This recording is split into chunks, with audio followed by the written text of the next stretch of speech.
ഞാൻ മുട്ട first fry ചെയ്തു എണ്ണയ്ക്കകത്ത്. അത് കഴിഞ്ഞ് ഇഞ്ചി, ഉള്ളി, വെളുത്തുള്ളി എല്ലാം കൂടി ഒന്ന് വഴറ്റുവാണേ. അതിനകത്ത് നമുക്ക് ഇച്ചിരി ഉപ്പിട്ട് വഴറ്റാം.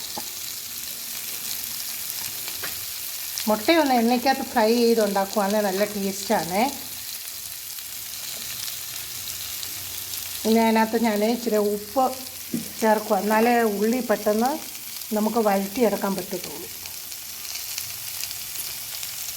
ഇവിടെ നമ്മുടെ ഉള്ളി ഫ്രൈ ആയിട്ടുണ്ട്. ഇതിൻ്റെ ആവശ്യമേ ഉള്ളൂ. ഇനി ഞാനതിനകത്ത് മുളക് പൊടി, മല്ലിപ്പൊടി, ഗരം മസാല, മഞ്ഞൾപ്പൊടി, പിന്നെ അതിനകത്ത് തന്നെ തക്കാളിക്ക് ഇടുന്നുണ്ട്. ഇവിടെ ഞാൻ മല്ലിപ്പൊടി, മുളക് പൊടി, മഞ്ഞൾപ്പൊടി, ഗരം മസാല. ഇനി ഞാനിത് ഒന്ന് ചൂടാക്കുവാണേ.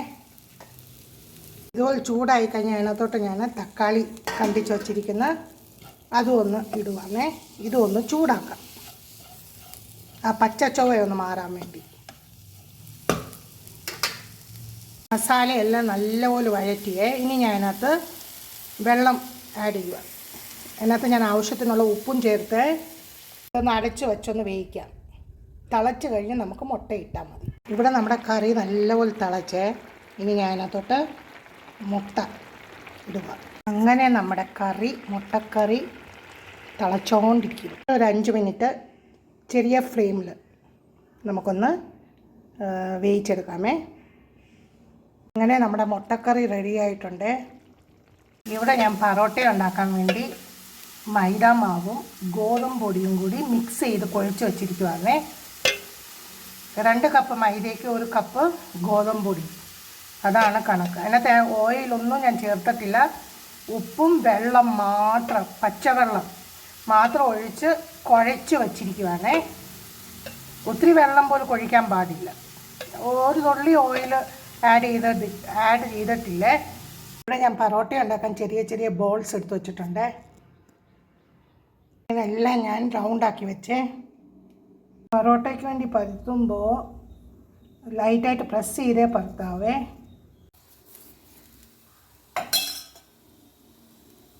നല്ല ലെയറായിട്ട് വരുന്നുണ്ട്.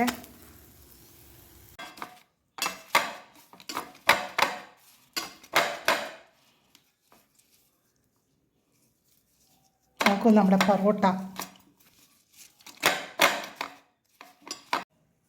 നോക്കൂ, നല്ല സോഫ്റ്റ് പൊറോട്ട. ചൂടാണ്. നോക്കൂ, എല്ലാവരും പൊറോട്ട ഉണ്ടാക്കാൻ പഠിച്ചോളൂ.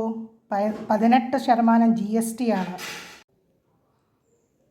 അങ്ങനെ നമുക്ക് പൊറോട്ട മുട്ടക്കറിയുടെ കൂടെ കഴിക്കാമേ.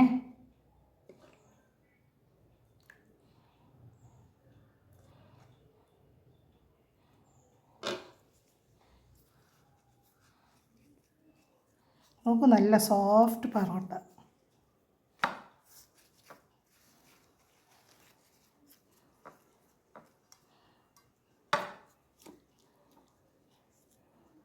Thanks for watching my video. Please like, share and subscribe my channel. Thank you.